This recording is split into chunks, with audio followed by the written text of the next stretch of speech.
Hello everyone, I'm Serena Fazan of the Serena Fazan Network, brought to you by Red House Streaming. We are committed to helping those impacted by Hurricane Ian. You can see the unprecedented damage caused after Ian made landfall just short of a Category 5 storm. So many lost their lives. Thousands are without homes as a massive recovery mission is underway. We are teaming up with the Red Cross.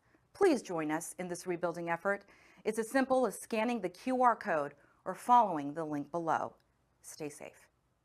Love in America is brought to you by Gold and Diamond Source. This month's Gems with Them birthstones make perfect gifts. October has two spectacular birthstones, opal and tourmaline. Both have endless color combinations and beautiful coloring characteristics. To learn more, visit our website or come see us at the Gold and Diamond Source. Everyone has a story to tell. It's my mission to tell it. Unscripted, unedited. We are on the record. Hi everyone, I'm Serena Fazan and welcome to Love in America, where amazing couples share their journey. And today, for the first time on the show, we have a couple coming back. Craig and Brooke Kuhl, the cool couple, the cool couple. And you guys are coming back because you are an amazing planner. You have a public relations business, but we couldn't even get to the wedding because we were talking about your engagement. Thank you so much, guys, for coming back on the show. Thank you for having us. Thank you again, yeah. So Craig, let's start with you. Okay. For people, you were episode 27, so I would encourage people to go back and watch episode 27. But why don't you give us a recap, if you can, of your love story? Okay, so our love story was, to keep it super simple, I was a wine and liquor distributor for a long time. She did a lot of athlete foundation events and needed sponsorships, and a mutual friend introduced us. We met, and she wanted some free vodka for Vinny LeCavalier's poker tournament. I provided it, and then we made a little friendly wager. I lost the wager. The wager was dinner at Burns. I bought dinner at Burns, and then that started our love story. And you have now been married for 8.5 years. Yes. It will be 9 years coming up on March 15th. And Brooke, okay, we just already heard Burns Steakhouse, you know, the #1 steakhouse arguably in the world. Vinny LeCavier. I wasn't working for Burns at the time, full disclosure. So I am now, in case anybody's watching. I still can't get your reservation. Please don't call me. But tell us, share what you do. So I run my own boutique PR and event planning firm. I do high-end luxury weddings and events, social events, charity events, and also specialize in hospitality and lifestyle PR. And okay, she's being very humble right now. Major events. Give us just a snapshot of some of them. Well, I do a huge event for the American Cancer Society. That's a James Bond themed event with Bespoke & Company. It's a celebrity fashion show that's actually happening in a couple weeks. I have put together many food truck events for our neighborhood, which is kind of silly, but it's sort of turned into a really big thing. I did Vinny LeCavier's poker tournament for 10 years. I did a Super Bowl party for P. Diddy. I helped this college football playoff and do the yacht village and the village for the Tampa Bay Sports Commission. It's all dependent on just what's happening at the time, but then I do I say that I'm the shiksa that puts the shalom in people's life. I love doing mitzvahs. They're so fun to work with all the kids and make their visions come to life. And I do a lot of high-end weddings. So I have some beautiful weddings, the Vinoy, the Ringling, the Ritz-Carlton. I travel. Just really depends on what clients are looking for. I think that I find that my high-end clients, a lot of them are from Tampa and they want to either go places or they want to make something very special here. And I pride myself in not doing like the cookie cutter events, the cookie cutter wedding. And even when it comes to PR, I'm definitely not your like run of the mill agency type person. Like you get me, you get my pitch. I mean, it's why we've been friends for so long. I make a point of publicly relating, I guess, if you will. And that's what I say to my clients, and that's why they stick with me a long time. I've worked for Burns for over 12 years. I make it personal and it's about them. I'm as much a part of the restaurant as they are a part of me. And I represent them in a way that I would represent myself. And I truly love my clients. You are fabulous, but the reason why I wanted you to name drop, I'm like, yes, I want you to name drop some of these things, because then all of a sudden, here it is. It's your wedding. So what does What does a wedding planner that many people rely on to share their most special day, what does the wedding planner do? Who is your wedding planner? Hire 5 others. And I'm not joking. So I have a group, clearly a lot of planners are friends, and we were all friends. And some I'm closer with than others. And I have a mentor, Ian Prosser with Botanica, I think I mentioned in the last show. And we were all talking. He's like, you know, what should we do? And we all met, like literally like for drinks or something. And we're like, who's the nicest one of us all? And a friend of ours, Cindy Stonehouse, who doesn't do events anymore, she works for USF and does their events. But we're like, you know, let her be the general. She's nicer than all of us. And each one of us can have a role. So one person we called the manhandler. One person was managing logistics. To handle you. One person. Well, and my groomsmen. I had like 11 groomsmen. Well, Yeah. I want to start showing some pictures of your wedding. So people, as they're watching the show, they're looking at pictures of your wedding. 11 groomsmen? Yes. Wow. Just to try to keep up with her 12 or 13 at bridesmaids. 13. You had 13 bridesmaids. Look, I mean, I was 37 years old. At that time, like, I don't really care. I realize I'm not 25, but if this is what I want and these people mean something to me in a different way, that's what I wanted. And I didn't look at it as like I had 13 bridesmaids and I'm that planner who's like, oh, you have 13 bridesmaids. I looked at it as like each person was up there for a reason and had a really important role in my life and in our relationship. And it's what I wanted. And I looked at it as, we got married at the Ringling Museum, and I specifically chose that because I had never done an event there, and I purposely had not.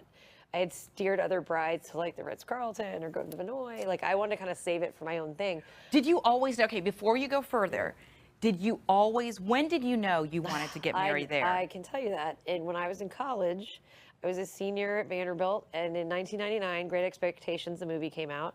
And at the end of the movie, Gwyneth Paltrow is standing there on the water with her son, and she's sparkling against the water. And I remember saying this because it's a friend of mine, a nice joke.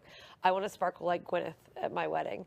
And so when we got engaged, he said to me maybe an hour after, so he was like, hey, I guess we should make some appointments to look at venues. I'm like, oh, no, we're getting married at the Ringling. And he was like, what? I'm like, oh, yeah, I've already emailed them. I have an appointment on Tuesday. Okay, so years and years ago, and a shout out to Judge Michelle Cisco, who also went to Vanderbilt. Yes. So I did her 50th birthday party. you did? Oh, you Yeah. did?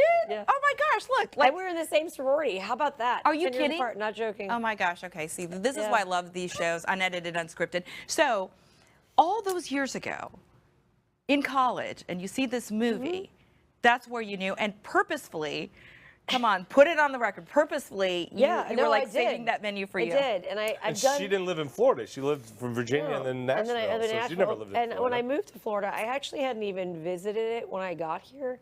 I just watched pictures and saw other weddings. And when we did get engaged and we did book the venue, I remember thinking to myself, there's a lot of rules there. There always has been, and there still is. It's a challenging place. It's a museum first, and it should be. It's a beautiful piece of property, but I just think for me, I just knew it wanted to be special, and I wanted my first time there being something that was so special to me.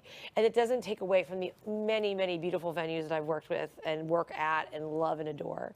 It just, that's how I wanted it to be. I have since done many, many a wedding at the Cottazon since then, which is funny because every time I go there to do a wedding, they're like, hey, I'm like, yeah, I know. Okay, I get it. I realize you changed the contract. I realize the rules are changed, all that because of my wedding. But at the same time, I really feel like I do know the venue inside and out. So it does give brides a particular advantage when they're like, hey, and I'm like, okay, let me think about that. But So- logistically, it's a very, very challenging place to hold an event. Okay, so Craig, when you go and you know it's so important to her to get married at this particular location, and you both went to the appointment? You both went to the Yes, appointment? we went with her parents and my mother. We all went together. Okay, so what were you thinking? Well, be honest. Of course. Unfortunately, her mother was not as excited about the location. Oh. And it kind of caused a little tension because Brooke's like, well, this is the only place we're getting married.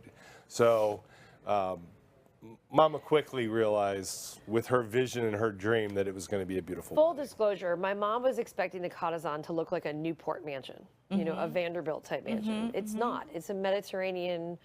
I mean, he built John Ringling built it as a dedication to his wife because they loved the Mediterranean, they loved Italy. It wasn't like the Newport mansions you see in the Northeast. So I think her expectations were different. And she saw a wedding on the back that had like tulle and not so pretty flowers. And I looked at her, I'm like, Mom, this is not what I do. You've seen my weddings, I don't design things like this. So for her, she was just being her honest self. And then I think she realized very quickly that it wasn't going to be that.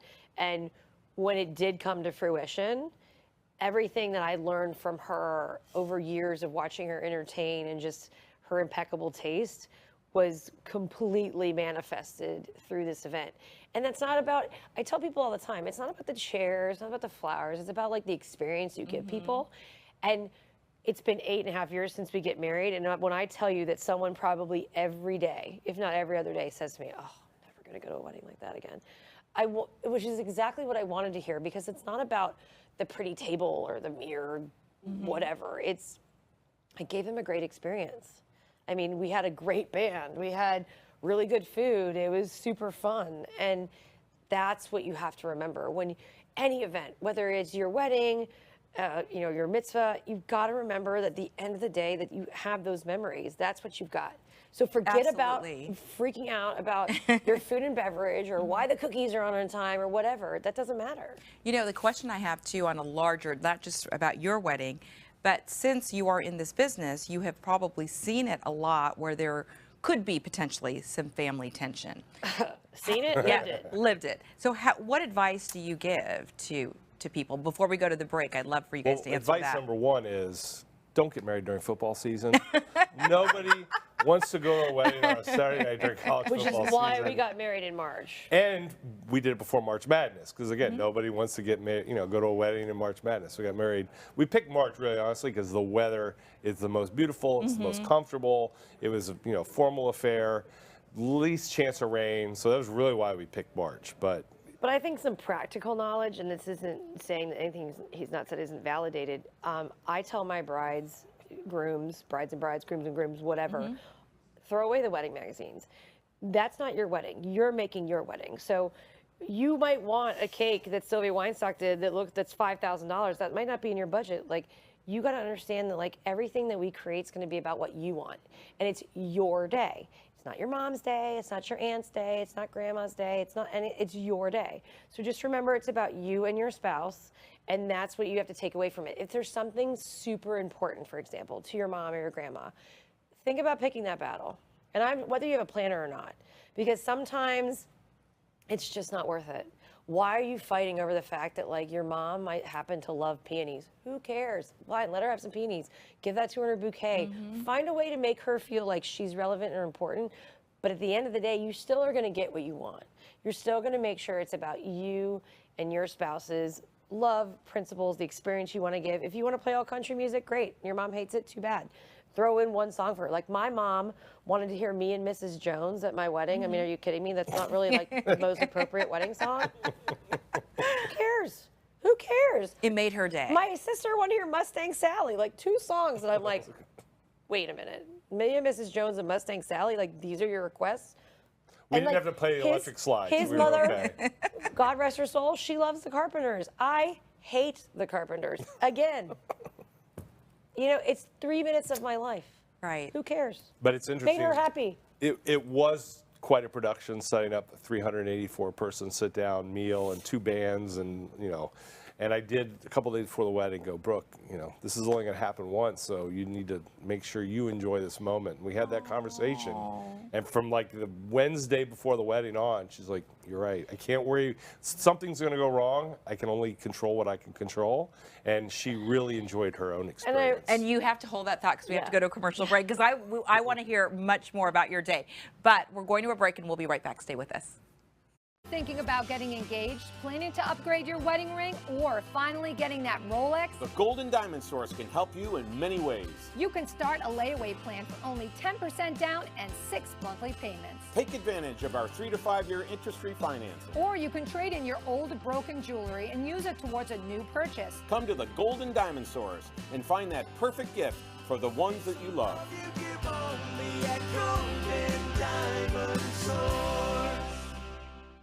This month's Gems with Them birthstones to make perfect gifts. October has two spectacular birthstones to commemorate their birthdays, opal and tourmaline. Both have endless color combinations and beautiful coloring characteristics. The lesser-known tourmaline has a rainbow of beautiful colors and can display up to 3 colors in a single gem. Tourmaline is the 8th anniversary stone and opal is the 14th. To learn more, visit our website or come see us at the Gold and Diamond Source.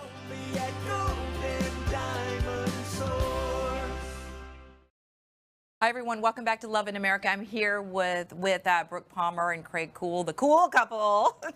And we are talking about your wedding and the big day and how you actually engaged 5 wedding planners to help plan your wedding. But during the commercial break and before we went to the break, Craig was saying to you that on the Wednesday before the wedding, he said, Brooke, you need to enjoy your day. But we went to the break and you said it was actually, there were some raised voices involved. Yeah, it was, I mean, you know, she was trying to make it perfect. And it was a big production and a lot of moving pieces. And, you know, you can only do so much. There's going to be a problem. There's going to be an error. Something's going to go wrong. And I really, you know, said, you got to enjoy this moment, because to put this much effort into it and be unsatisfied, it's a complete wasted opportunity in life. I appreciate the honesty, because what did you say then, Brooke? Well, but what I said, you know, I need to be the person that takes my own advice, right? I tell my brides, my grooms, everybody, at some point during this planning process, you are going to hate me. Like, I just had a bride texting me while we were standing here ready to get on the show, and she hired a vendor without telling me. And I'm sure she's mad because I'm like, hey, I actually had that vendor on hold and da-da-da-da-da. You need to communicate with me. But here's the thing. It's my job to push you forward. It's my job to also be your advocate. And you're going to hate me because you're going to freak out about something, because something will go wrong. I promise you. But I'm here to fix it. And it's also very normal to have those moments where, like, you are just freaking out over the stupidest stuff, like the shade of peach, or if the gift bags aren't right, or your mom's yelling at you about your hair. Let it go. But you were also saying that it's normal. It's normal to also get into a fight, maybe, with your fiance. Talk about that. Well, I just think get it all out. Because the day of your wedding, you don't need to be having a fight about shades of peach, or if you're worked up about the guest list or whatever. Fight about it a few days before and say, just let me just say my piece and get it over with.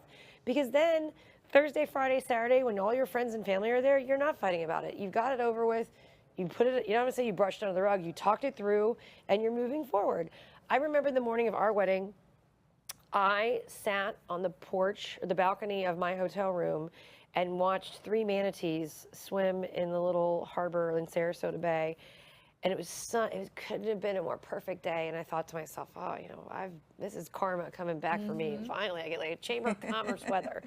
But I also thought, like, I needed that moment. I needed that 20 or 30 minutes with all the chaos that was literally outside the door from where I was sitting, just to let it be. Like, leave me alone. Let me eat my bagel in silence. Because people are going to be asking you for stuff all day. You're going to be photographed all day. Somebody's going to need you all day. Give yourself 20 or 30 minutes to just meditate, breathe, look at a manatee, eat a bagel. I don't know what it is. But I still remember that as something that was very poignant for me. And knowing that, like, it's kind of like what I tell my couples too, like, definitely consider getting a first look. It's the only time the entire day you're going to be alone. That's it. No, granted, there's a photographer and videographer there. Yeah. But you know what I mean? Like, you don't have 95 people telling you where to be, clipboard, feeding you a piece of food, trying to get you a drink. I got spilled wine on at my wedding. I mean, like, it just, something happens. There's always somebody in your face asking you a question or something, or they need something, and they forget, like, it's your day. Wait, you need something? Wait, last time I checked, I'm the bride. Okay. And you really do want to be able to enjoy that day. And we're showing pictures of your wedding, you know, as during the show. And your wedding, though, seriously, I mean, amazing. Craig, you said 384 people. Is that what it was? 300, and a sit down. Sit down, yeah. Yeah, I really wanted to. I hadn't been married before he had, and you know, when you're the first wedding planner to get married, like, you kind of pull out all the stops. And fortunately, I had vendor partners who are my dear friends who really just were like, we want to give you something amazing. And full disclosure, we paid for everything in our wedding, and our vendors were very generous with their time. And I mean, I had like a wedding summit at the Epicurean where all the vendors came together and we had like drinks and dinner to like go over the timeline.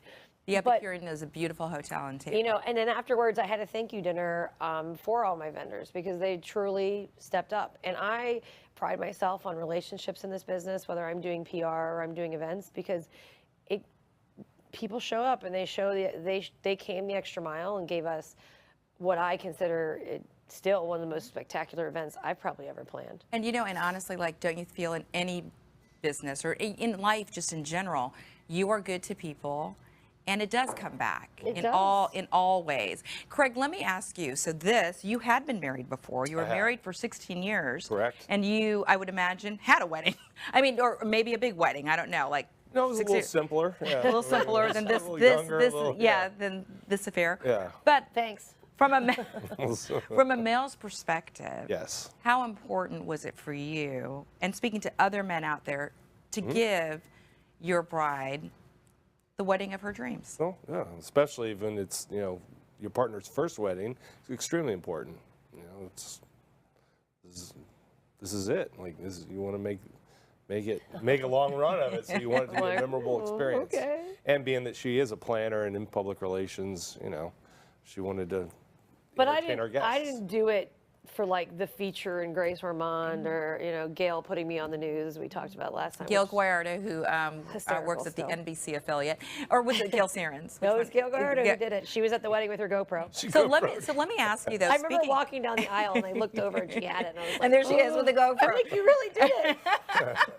So let me ask you though, was there so much, and I know, like, you know, you were so gracious about talking about the vendors were so kind and everybody was so kind, but was there added pressure as a wedding planner to have the most perfect wedding? You know, maybe, I'd be honest, I'd be lying if I said at the time I maybe didn't feel that way. Do I feel that way now? No. And maybe that's me growing up, my experience, having done, you know, a ton of events either before and after that. But again, like I mentioned, my mentor, Ian, we had been talking about me getting married, I think, since I did my first wedding in 2003. So the fact that 10 years later, we're actually doing it, and he kept reminding me, like, you've got to just make it about you. You've got to make it about you and him. Like, forget all the rest of it. Like, we'll make sure it's all perfect. But again, it's the experience. At the end of the day, it wasn't about all that little minutia that I was so worried about at the time. I think it was about giving this amazing experience to my client, like to me, my client. I was the client. I was finally the bride, which was really weird because at one point in the process, it was about 3.5 weeks before the wedding, and I called the Ritz-Carlton, and they know this because I tell a story, and I've literally said to them in tears, I'm like, when do I get to be the bride? Oh. Because you can be patient to a point, but at some point you are the client. And I've had similar experiences with other venues when I am the client. I'm like, wait a minute, I'm not a planner here, I'm the client. And you don't do this for my clients, so why now that I'm the client, you're doing this to me? And it's just a fact that, like, they've become so comfortable with you as a person and as a vendor. They're like, oh, you're cool about it, you're nice, you're this. I am cool and nice until I'm not, I guess. I'm the client. Well, and at the same time, like, I knew it was going to be executed perfectly, and it was beyond. I mean, the Ritz-Carlton was like a 13. They just literally went above and beyond to make sure that anything and everything was done right. And all my vendors did. And again, you should have that level of expectation when you're paying for things, but you should have that level of expectation because these people are your friends. And they wanted to give us a beautiful day. So speaking of paying for things, though, I know you guys had burned steaks at your wedding, so that's pretty incredible. Yeah. But for people, and you know, and it's wonderful and such a blessing that you could put on such a beautiful wedding. But for people out there that might be, you know, watching and saying, well, I don't know if I can have quite that wedding. What should people invest in? You don't have to have quite that wedding. You know, we are fortunate that my parents had the ability to give us such a beautiful day. But I've done weddings from all price points. I don't care if you're spending $100 or $100,000. Just because you have the money doesn't mean you want to spend it. So be smart on what you're spending it. Every single client, this is the first thing I say to them, other than the fact that they're going to hate me at some point, is what are your 3 most important things about your event? Is it the band? Is it the food? Is it an open bar? Is it your dress? What is it? Is your dress even in your budget? who's doing what, who's paying for what, manage the expectations. Let's start there. Because if this is supposed to be your wedding, but your mom and dad are paying for it and your mom has really strong opinions, then like let's address them and let's talk about it. So again, we can integrate some of those opinions without you feeling like you're compromising your big day. And again, there's like lighting, for example. You can spend a little bit on lighting and it can change the way a whole room looks. You can change out a chair and the whole room looks different. You can change the linen that they don't give you at the hotel and the whole room looks different. So you don't have to do all 5 of those things. You can do one of them and it will make your wedding feel more special to you, more special to the guests, different than every picture you've seen of the wedding in that particular room or venue or whatever. So it's definitely decide what the 3 most important things are and then look at your budget. Like, literally, I'm doing this with a client where I'm taking Monopoly money and there's squares of like what each thing is, and I'm putting the amount of Monopoly money in the squares. So they That's can a great idea. That's they can a great physically idea. understand, hey, you need a lot of Monopoly money in the food and beverage square because you want to serve Veuve Clicquot champagne and Chateau Latour, whatever. You don't necessarily want as much money in the hair and makeup square because you're willing to go to a blow bar and do your hair and makeup there, and it's a little less than if we have someone on site. Not that it's bad or worse, it's just a function of like what works for you as the client. Craig, when you hear her talk though like this, are you like, yep, this is what my wedding was like, and she knew exactly what she was doing? Well, my dad likes to say I had a budget and I exceeded it. No, her dad says, I gave her an unlimited budget and she exceeded it. So it's a little bit different. But you know, I find more and more couples, it's hard to do something local because then you're afraid you're going to mess, you know, you're going to not invite someone that's going to get hurt. Yeah. So I think more and more are starting to do destination weddings. So, you know, maybe in Italy, and you spend all the money renting a nice villa, and you don't have to do all the flowers and all the different stuff, and you're going to have fewer people because just as expensive though, I'm telling you, but it'll everybody. be a smaller group. Yeah. You know, not everyone. Happy can to just, go do it, but. Yeah. But it's, you know, But that's it what you're is, paying and for. I just look again. Do not be that bride that makes like a B and a C list and all that nonsense. That's ridiculous. You know, if you come up with your guest list and it's 500 people, take the time, pare it down again. One thing that was a delineator, and even though we had a lot of people at our wedding, I was like, does this person have me in their cell phone?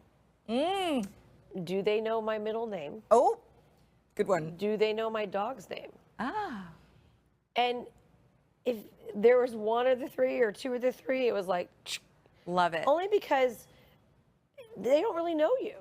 If they're just your Facebook friend, they are not on your wedding list. I'm so glad you mentioned the dogs though, because we've got to close out the show, and that's your favorite picture. You My said favorite picture.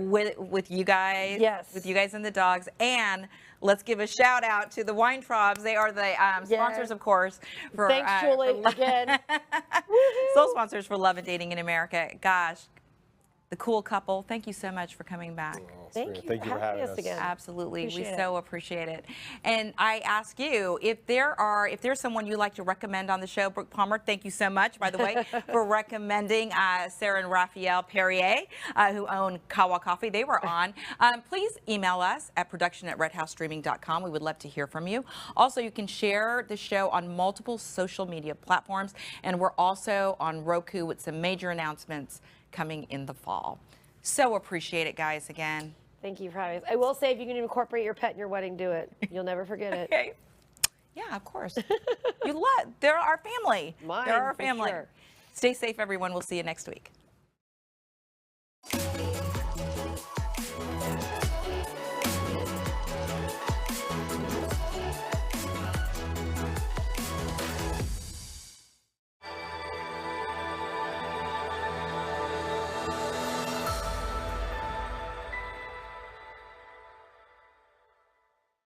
The Golden Diamond Source has been in business for nearly 4 decades and is one of the largest family-owned jewelry stores in America. We have the largest selection of white and fancy colored diamonds and gemstones you'll find anywhere. We also have private areas for VIP viewings. Only at the Golden Diamond Source.